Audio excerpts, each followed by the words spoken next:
Давайте посмотрим несколько моментов, которые связаны с Давидом. Знаете, вообще, когда мы говорим про Давида, кто из вас может согласиться со мной, что Давид это был человек особенным образом избранный для Бога? Можете согласиться со мной? Вот кто читал просто Ветхий Завет, книги Царств, первую, вторую, все, что там сказано про Давида в посланиях Паралипоменон, каждый из вас, вы можете согласиться, читая об отношениях Бога к этому человеку, мы видим, что это был особенно избранный Богом человек. Согласны? А кто из вас может сегодня поднять руку и сказать: я особенно избранный или особенный человек в глазах Бога? Есть такие люди? Друзья, это важно, это важно. Знаете, вот мы иногда думаем, кто я такой, а кто там Давид такой? Смотря с чем мы сравниваем. Вот правда, смотря с чем мы сравниваем. Так косячить, как Давид, слава Богу, никто из нас не косячил.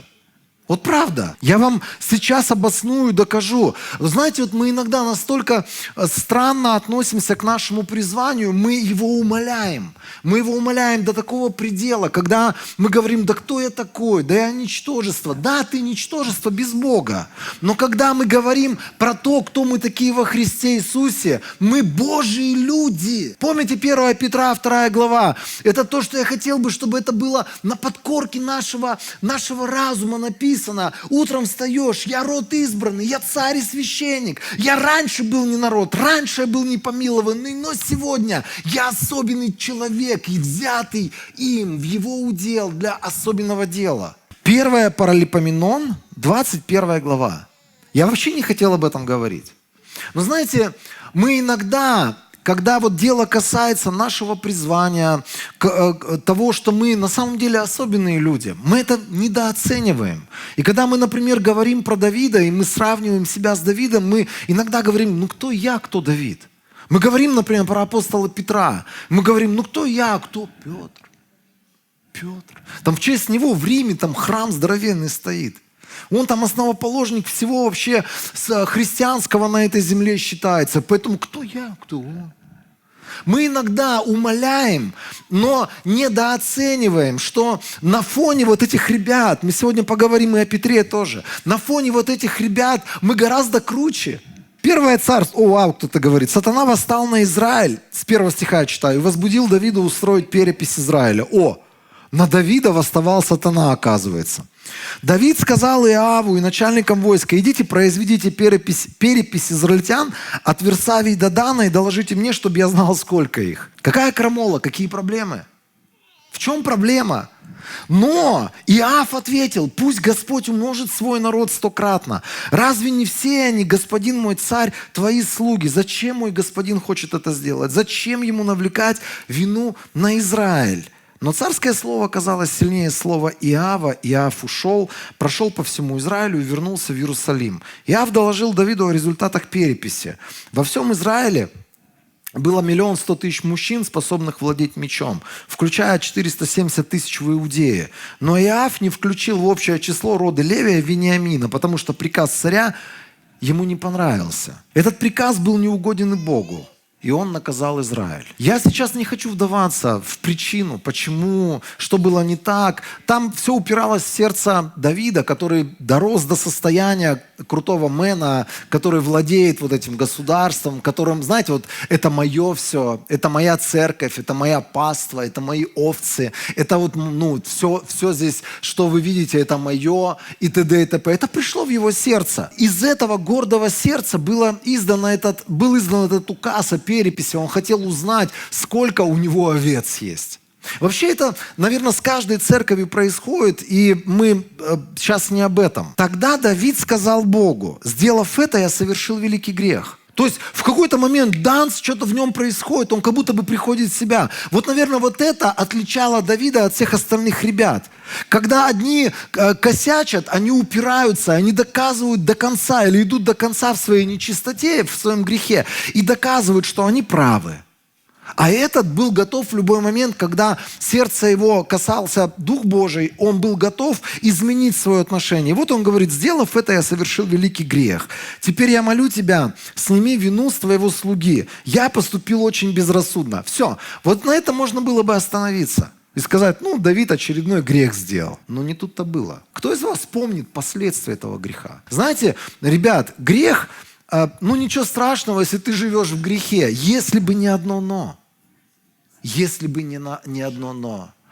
Каждый грех имеет последствия. Мудрый человек, он понимает, что каждый грех, он имеет последствия. И последствия некоторых грехов, они настолько страшные, и они настолько огромные, что они могут влиять на целые государства, на целые народы. И вот последствия этого греха Давид как бы сделал, проблемка какая-то произошла. Он натворил какую-то пакость. Но посмотрите, какое было последствие.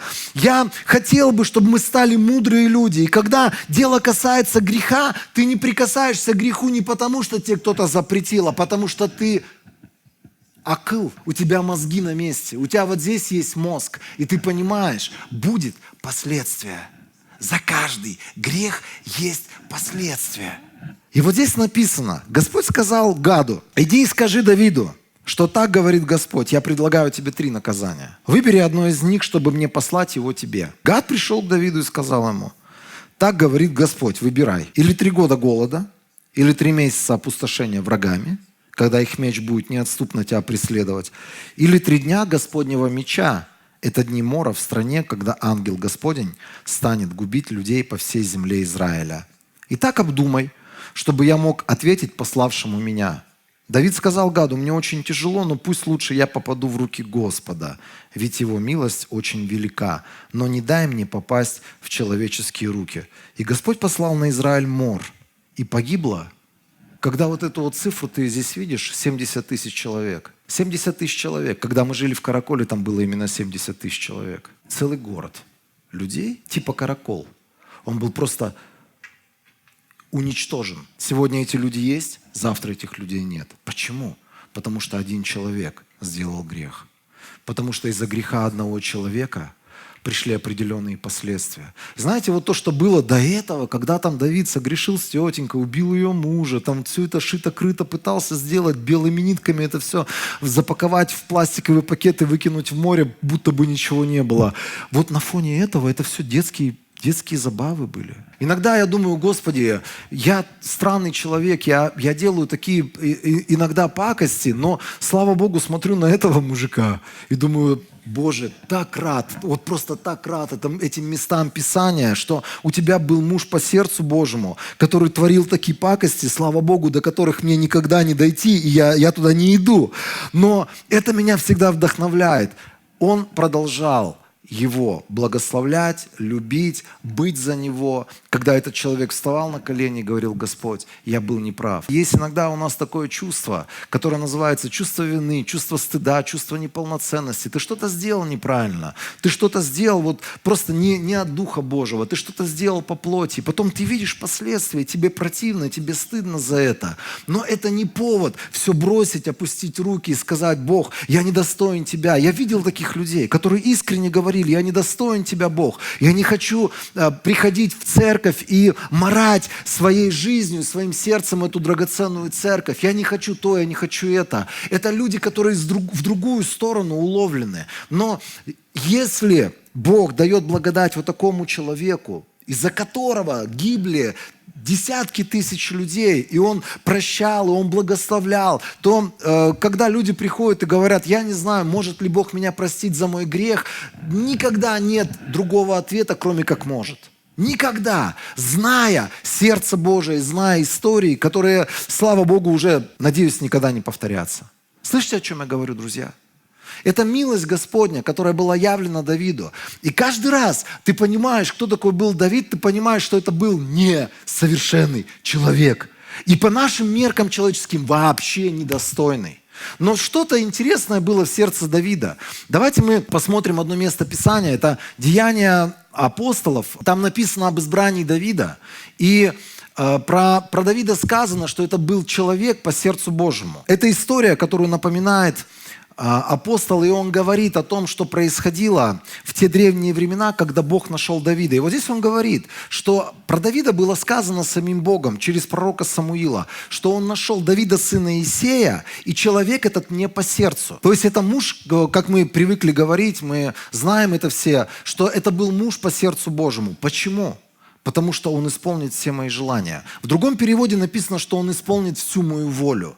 Это человек, который прикоснется к сердцу Божьему и сделает то, что было на сердце у Бога. 1 Царь, 16 глава, с 1 стиха. Давайте прочтем. Когда Господь сказал Самуилу после греха Саула, который отказался быть послушным Богу, Самуил ушел от Саула, и он очень сильно скорбел. И вот Бог приходит к Самуилу, если вы помните, это был пророк в Израиле, и он спрашивает его: сколько ты еще будешь скорбеть по Саулу? Я отверг его, как царя над Израилем, наполни рог маслом и отправляйся в путь. Он посылает его, чтобы он помазал на царство нового пророка. Я посылаю тебя к Иессею из Вифлеема, и я выбрал себе в цари одного из его сыновей. Но Самуил спросил: как же я пойду? Саул услышит об этом и убьет меня. Господь ответил: возьми с собой телицу и скажи: я пришел, чтобы принести жертву Господу. Пригласи Иессея к жертве, и я укажу тебе, что делать. Ты должен помазать мне того, кого я укажу. Самуил сделал, как сказал Господь. Когда он пришел в Вифлеем, старейшины города с трепетом вышли ему навстречу. Они спросили: ты пришел с миром? Самуил ответил: да, с миром, не переживайте. Я пришел, чтобы принести жертву Господу. Осветитесь и идите к жертве со мной. Затем он осветил Иессея, его сыновей, пригласил их к жертве. Когда они пришли, Самуил увидел Илиава и подумал: ну, конечно, это помазанник Господа, стоит здесь перед Господом. Но Господь сказал Самуилу: не смотри на его внешность и на высокий рост, потому что я отверг его. Господь смотрит не так, как человек. Человек смотрит на внешний вид, а Господь смотрит на сердце. Друзья, вот это место Писания ключевое. Что-то внутри тебя Господь увидел. Поэтому Он тебя выбрал. Я слышал разных людей, которые говорили: да нет, что во мне может быть такого, что Господь там увидел и почему Он там меня выбрал. У Господа был какой-то план, и Он знал твое сердце, поэтому Он тебя выбрал. Ты можешь смотреть на себя совсем с другой позиции, как человек, который недостоин, что ты последний там ничтожество, ты недостойный. Но что-то Бог увидел внутри твоего сердца, когда ты, Библия говорит, когда Он тебя еще ткал в чреве матери, когда тебя еще не было даже в планах, в матери, Он что-то, прикиньте, Он что-то увидел в наших сердцах. Знаете, я иногда думаю, вот 1,5 миллиона человек в нашем городе живет, плюс-минус. И Он избрал тебя и меня. Почему? Потому что Он что-то нашел там. Нет другого ответа. Ты можешь уничижать сам себя. Ты можешь говорить: да ну, кто я такой? Я ничего не могу, у меня ничего не... Но что-то внутри тебя Господь увидел. Поэтому ты сегодня с Божьим народом. Тогда Иессей провел Шаму, но Самуил сказал: Господь не выбрал и этого. Иессей провел перед Самуилом 7 своих детей, но Самуил сказал ему: Господь не выбрал их. Он спросил папу: все ли твои сыновья здесь? Да, вон там, в сарае, там на Джайло, он там только что вернулся, от него воняет баранами, он сам как баран, правда, и такой же вот, и выглядит, его подстричь бы, но он пасет овец. Знаете, как бы его даже и не в счет. Он даже, на него никто даже не мог подумать, никаких ставок на него не ставили. Вот они красавцы, вот они все вышли, такие, знаете, просто сами из себя цари. Но Самуил говорит: давай отправляй за этим парнем и приведи его. Написано: мы не сядем, пока он не придет сюда. Он послал за ним, и его привели. Он был румяным, с красивыми глазами и приятной внешностью. Знаете, это сейчас, когда у нас вот это вот время непонятных каких-то моделей, когда ты не поймешь, мальчики, девочки, мальчики, тогда время брутальных мужиков. Там время брутальных мужиков, вот с такими плечами, которые с самого детства рассекают надвое врагов своих там мечами. Это мужики, которые просто, вот, мужик, от него мужиком пахнет, от него мужиком несет за версту, и приходит такой, с красивыми глазами. Вот прикиньте описание: румяный, приятная внешность. Там еще в каком-то месте Писания написано, что он такой кучерявый, там, красавчик. По нынешним временам. В то время на него даже его прятали, вместе с баранами держали. Лишь бы не подумали, что у меня такой какой-то все нормальные сыновья, а этот вообще непонятно кто, из 21 века модель. Бороды еще не было, кто-то мне подсказывает. Спасибо. Господь сказал: встань и помажь его, это он! Да ты чё вообще? Но он не похож ни на царя, ни на помазанника. Вспомните Саул, чем он отличался от всего Израиля? Он был высоченный, на голову выше всех остальных. Вот он царь. Вот он, видно по нему, красавчик. Он просто решала, он все сделает. А это кто это? Бог видит что-то в человеке. Бог как-то смотрит на человека. У Бога есть какой-то взгляд на тебя. Это взгляд неплохой, потому что если бы это был плохой взгляд, Он бы тебя не выбрал.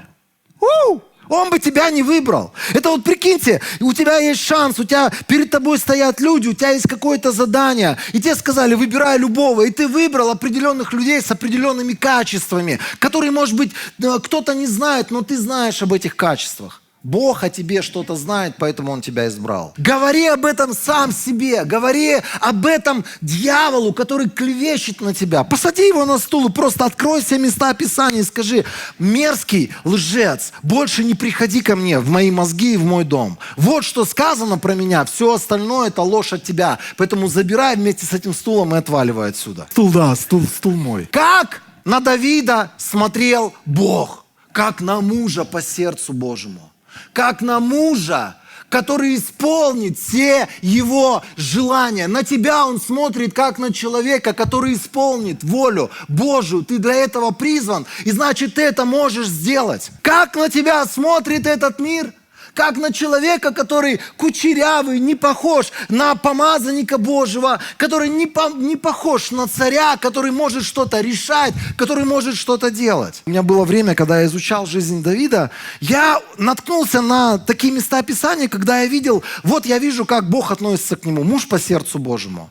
Я вижу, как он выглядит чисто по-человечески, не подходит под наше определение мужа по сердцу Божьему. А еще есть место Писания, где есть свидетельство других людей о том, как люди на него смотрят. Как на Давида смотрели близкие? Наверное, говорили: вау, чувак с гигантским потенциалом Божьим. Вау, такой красавчик, он там то и сё, и третье, десятое для Бога сделает.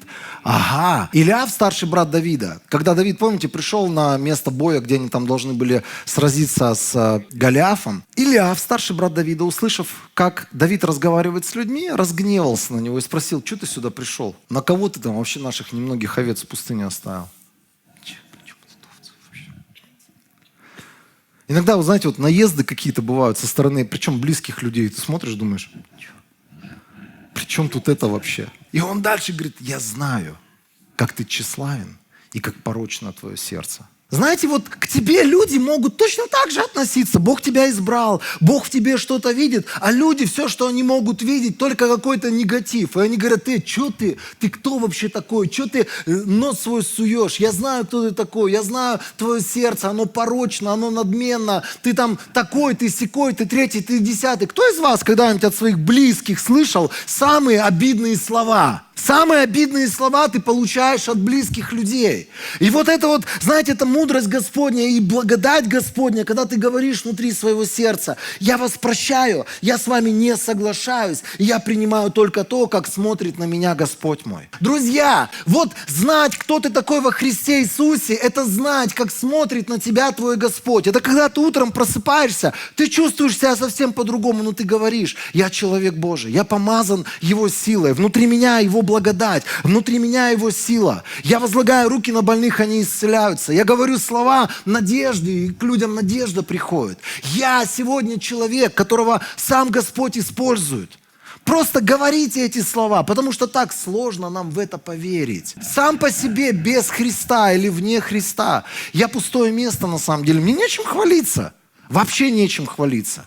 Но когда я понимаю, кто я такой во Христе Иисусе, и как Христос смотрит на меня через Голгофский крест, и через смерть своего Сына, и кем Он сделал меня, и как Он хочет меня преобразить в свой славный образ. Когда я это говорю, я начинаю в это верить. Когда я в это верю, я сообразно этому живу, я сообразно этому поступаю, действую, сообразно этому я начинаю видеть результат. Некоторые люди говорят: так сложно каждый день провозглашать Писание, так трудно биться или бороться через постоянное исповедание, через постоянную молитву, через постоянные посты. Так трудно прорываться. У меня другой вопрос: а трудно тебе сегодня жить в обидах? Трудно тебе сегодня жить, к примеру, в нищете, в долгах. Тоже трудно, согласись? Только вот это трудно, оно короткое, первое трудно. Ты чуть-чуть провозглашал, чуть-чуть какие-то вещи, 10-20 лет, попостился, чуть-чуть 10, 20, 30 лет давал для Господа, провозглашал прорыв и открытые небеса. И потом, знаете, это трудно закончилось. Закончилось. И потом ты смотришь, думаешь, Господи, спасибо тебе. Ты в мою жизнь влил, потом вот так вот потряс, долил, потом еще потряс, и влил еще столько, что начало пересыпаться. Благословений различных. Я не только про деньги сейчас говорю. Про жизнь, которую Он тебя наполняет, про свободу, про радость, которую Он тебя наполняет. Трудно сегодня воевать с духовным миром, трудно. Но из двух трудно нам надо выбрать то, что в конечном итоге приведет к прорыву. Трудно жить сегодня со странной женщиной. Трудно, согласен. Помолись за нее годик, второй, третий, пятый. Потом вдруг начнешь понимать, что это прежде всего ты-то странный мужичок. Потому что Библия говорит, что она всего лишь отражение солнца, которое светит на нее в виде ее мужа. Да, потому что она слава мужа. И потом ты вдруг понимаешь, вау. У нас время, знаете, такое прикольное, когда мы слышим какие-то слова, мы слышим обетования из Писания. Огромное количество есть обетований в жизни для каждого из нас. Чтобы эти обетования стали частью нашей жизни, нам надо повоевать. Я знаю, это трудно. Я знаю. Вот чисто по себе я знаю. Я бы просто встал бы на колени и сказал: Господи, я так люблю Тебя. Ты мне так нравишься, я так хочу просто наслаждаться Твоим присутствием. А лучше вот здесь вот лег бы у порога дома Твоего и лежал бы. А Ты там лей на меня. А Ты там что-то с женой с моей делай. А Ты там как-то там с моими детьми что-то там как-то намути, произведи. А Ты там что-то там реши с моими вопросами финансовыми. А как-то само по себе все пусть работает. Многие из нас мы так хотим. И почему-то мы думаем, что это и есть благодать. Я лежу вот здесь вот у порога Божьего, а там эта благодать сама пошла и куда-то что-то делает. Да, эта благодать сама пошла, людей спасать сама пошла, там наши финансовые договора новые заключать, клиентскую базу расширять. Знаете, эта благодать пошла и сама все делает, ты просто у порога лежишь. Хорошая схема, но не рабочая, друзья. Война, вот что приносит победу. Война. Трудно воевать? Отвечаю, трудно. Потому что плоть, например, когда трехдневный пост в четверг, вот вспомните, как с нами бывает, какая у нас психология в четверг. Аллилуйя! Ближайшие 3 дня я ничего не жру. Ближайшие 3 дня я в инсту не захожу. Я новости не читаю. Я буду поклоняться. Я буду славить Бога. Ты как подумаешь в четверг, это что, я 3 дня не ем опять ничего? Как без инсты? В смысле без инсты? Трудно, трудно. Вот реально трудно. Каждый день утром вставать, молиться трудно? Трудно. Это когда помолишься, это хорошо. Это когда помолишься, 30 лет, каждый день ты делаешь одно и то же. Это стало частью твоей жизни. И то, что было трудно, это стало просто частью образа твоей жизни. Конечно, это уже не трудно. Я слушаю людей некоторых, и они хотят, я хочу там вот это. Я говорю, что ты делаешь для этого? Молюсь. Потому что после молитвы, я уверен, Бог тебе скажет, начни делать вот это, начни вот это совершать, начни вон то делать, начни прощать, начни говорить слова любви, начни то, начни это. Обязательно Дух Святой что-то вложит в твое сердце. И это трудно. Трудно. Знаете, я выбираю то трудное, что принесет мне благословение и победу, чем то трудное, что принесет мне бесконечные страдания в будущем. Выбери то, что трудно, и то, что приносит результат. То, что трудно, и то, через что ты прорвешься сегодня, чем то, что трудно, и что будет дальше только хуже. Дальше только труднее будет, друг. Мы вот видим здесь человека Божьего, на которого Бог смотрел определенным образом. Бог ему сказал определенные слова. Давайте посмотрим в книге чисел. Очень интересная история есть. И я назвал этот пункт «Саранча». Вы поймете, почему я его так назвал. 12 разведчиков отправили к земле обетованной. Помните эту историю? Да. История всем известная. Они вернулись к Моисею, Аарону и обществу израильскому в Кадеш, пустыне Паран. Там они отчитывались перед ними и народом и показали им плоды земли, куда они ходили. Они сказали Моисею: мы были в краю, куда ты нас послал. Там на самом деле течет молоко и мед. Вот его плоды. Благословение. Но народ, который живет там, силен, а его города укреплены и очень велики. Мы даже видели там потомков Анака. Амаликитяне живут в Негеве. Потомки Анака — это те, которые 3 метра высотой были. Это вот Голиаф, это был один из... Амаликитяне живут в Негеве, Хетты, Иевусеи, Амореи, в Нагорьях, Хананеи, у моря по Иордану. Халев успокоил народ перед Моисеем и сказал: идем и овладеем землей, ведь нам это по силам. Он говорит, ведь нам это по силам. Почему? Потому что Бог за ними стоит. Потому что Бог это обещал. Если Бог тебе обещал что-то, связанное с деньгами, Он стоит за этим. Если Бог тебе обещал что-то, связанное с твоим наследством, Он стоит за этим. Есть куча обещаний, которые не от тебя пришли. Они были сказаны Богом еще несколько тысяч лет назад, и они работают до сих пор. Он говорит: идем и овладеем землей, пойдем, будем побеждать, пойдем, будем преодолевать, пойдем, да, нам трудно, да, не все сразу, не все легко, но мы знаем, что мы победим. Но те, кто ходил с ним, сказали: мы не можем напасть на этот народ, он сильнее нас. Они порочили перед израильтянами землю, которую разведали, говоря: земля, которую мы разведали, пожирает свои... В смысле? Ребят, вы только что говорили, что это благословенная земля. Тут же они переобуваются и говорят: да не, все будет очень плохо, и эта земля нас сожрет. Написано так, что все люди, которых мы там видели, они провозглашают это. Они огромного роста. Мы видели там исполинов, а накиты происходят от исполинов. Рядом с ними мы казались себе саранчой, в синодальном переводе написано, кузнечиками. Прикиньте, вот как они смотрели на себя, как они себя видели внутри, так они себя и ощущали там, когда Бог сказал: идите и побеждайте. Иногда мы себя видим этими кузнечиками, и когда нам говорят: вот это Бог сказал про тебя, не, я не смогу, у меня не получится, это не для меня, это вон там для того, для этого, для третьего, десятого, но никак не для меня. Потому что мы как кузнечики в своих собственных глазах. Нам нужно подняться совершенно на другой уровень, выпрыгнуть из своих человеческих штанишек и сказать: Господь, я чисто по-человечески вот такой, но я с этим не согласен. Я соглашаюсь только с тем, что Ты говоришь обо мне, кто я такой во Христе Иисусе. И что я могу, и что мне принадлежит во Христе Иисусе. История очень печальная на самом деле. 14 глава, если мы читаем, они там начали скафнить, они начали, как всегда, они хотели побить всех камнями, Моисея в том числе, Иисуса Навина, Халифа. Они хотели все уничтожить, потому что им казалось, что они вот такие маленькие кузнечики, они сдохнут здесь в этой пустыне. И они стали это говорить своими устами. Подняло все общество, вой, вопль, плакал весь народ всю ту ночь. И дальше читаем. «И роптали на Моисея и Аарона все сыны Израиля. Все общество сказало ему: если бы мы умерли в земле египетской, или умерли бы в пустыне сей. И для чего Господь ведет нас в землю сию? Чтобы мы попали от меча. Жены наши и дети наши достанутся в добычу врагам.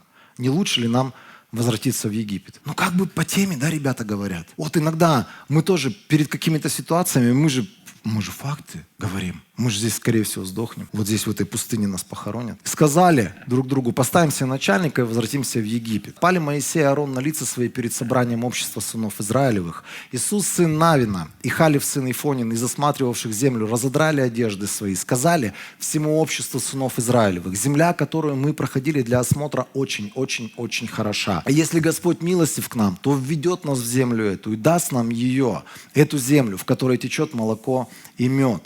Только против Господа не восставайте и не бойтесь народа земли сей, ибо Он достанется нам на съедение. Защиты у них не стало, а с нами Господь. Не бойтесь их. Друзья, вот что говорит нам Господь. Есть у нас обетование. Нам не надо смотреть на то, что нам говорят враги. Нам не надо смотреть на то, что нам какие-то люди предсказывают о нашей жизни. Бог сказал, это случится. И дальше написано так: «И сказала все общество: побить их камнями.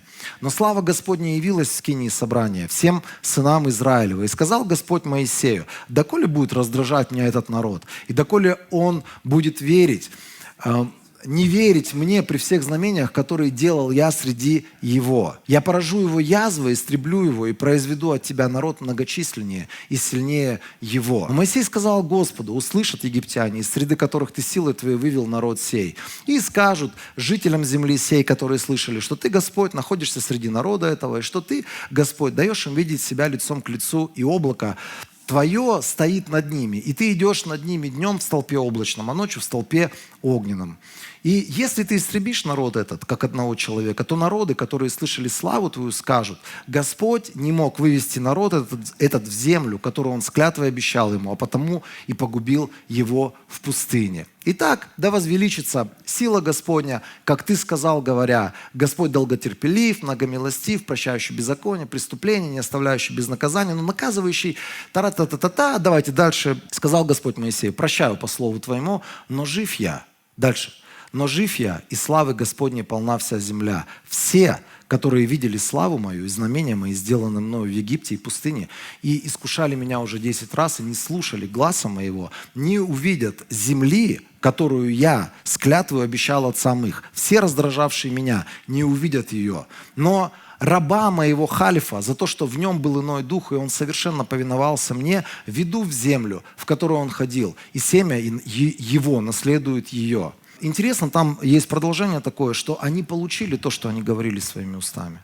Вот просто они получили то, что они говорили своими устами. Все упирается в то, когда ты неправильно себя видишь, когда ты неправильно веришь в те вещи, которые Бог сказал о тебе. Ты соглашаешься с ложью дьявола, что у тебя не получится, ты никто, ты там какая-то странность вообще на этой земле, ты недостоин. Ты с этим соглашаешься. Потом это начинает жить внутри твоего сердца, ты говоришь определенные вещи, ты говоришь против себя, ты говоришь на свое тело, ты говоришь на свои финансы, ты говоришь это на свое будущее. И знаете, что происходит? Потом по нашим словам мы начинаем получать, к сожалению, не самые позитивные, не самые лучшие вещи. Не самые лучшие вещи. Помните, в прошлый раз я вам говорил: друзья, думайте о том, что вы говорите, потому что нашими устами мы либо строим, либо разрушаем, либо мы созидаем наше будущее, либо мы отталкиваем от себя Божье будущее, которое Он для нас приготовил. И вот здесь эти люди наговорили кучу всего. Бог им однажды сказал: все, что они говорили, они это получат. Костями лягут в пустыне. Кто виноват? Бог? Нет. Кто виноват? Моисей? Хотелось бы сказать: да, пастор этой церкви виноват, наговорил кучу всего, а все пошло не по плану. Нет. Это те люди, которые отказались покоряться Богу, и они видели себя кузнечиками. Ты не кузнечик, ты человек Божий. Ты не кузнечик, в тебе Дух Святого Бога. Ты не кузнечик, на тебе Божие призвание, на тебе дары, на тебе сила, на тебе Божие помазание. И из любой ситуации ты не просто вывернешься там, как какой-то... Ты выйдешь победителем, потому что Бог тебя таким человеком сделал. И Он обратит во благо любую твою ситуацию. Римлянам 8:28. Это то, что мы говорим. Знаете, у меня огромное количество есть разных переживаний. Огромное количество всяких потрясений, когда все идет не по плану. Когда просто охота своими устами сказать: я туда, а пришел вот сюда. И видит Бог, когда я пришел вот сюда, я никогда не буду говорить: я пришел, это мое призвание, я здесь и останусь. Я говорю: я пришел сюда, дальше моя дорога, она выведет меня все равно туда. Я все равно приду, я все равно получу то, что Бог обещал для меня.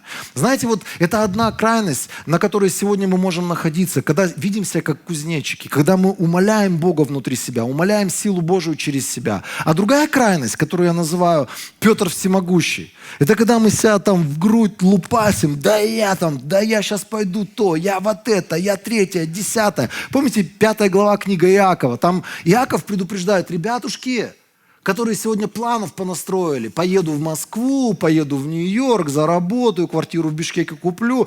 Помните, там написано, 5 глава Иакова. Кто читал книгу Иакова? Там написано: все те мечтатели, которые говорят: я сейчас здесь возьму, потом поеду, продам, там денег заработаю. Вот эти люди, у которых куча планов на свою жизнь. Как один человек умный какой-то сказал, он говорит: хочешь Бога насмешить, расскажи Ему о своих планах. Хочешь Бога повеселить, расскажи Ему свои планы. Я сейчас вот это сделаю, я вон то пойду, я вот это совершу. Это все глупости.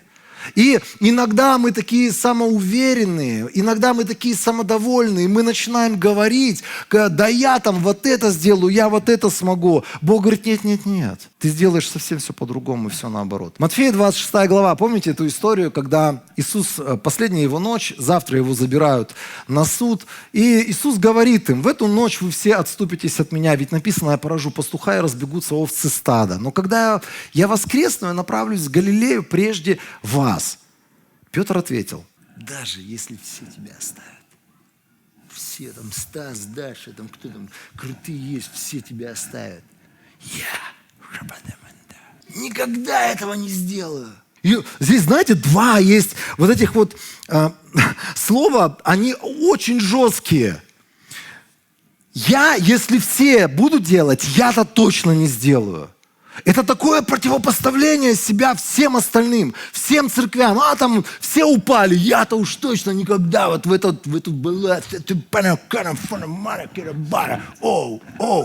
Вот состояние человека. И дальше он говорит, если даже все, он как бы нормально по поводу этого реагирует, да, ладно, я знаю, они слабаки, я-то никогда. Никогда. Иисус говорит, говорю тебе истину. В эту ночь, прежде чем пропоет петух, ты трижды отречешься от меня. Петр уверял.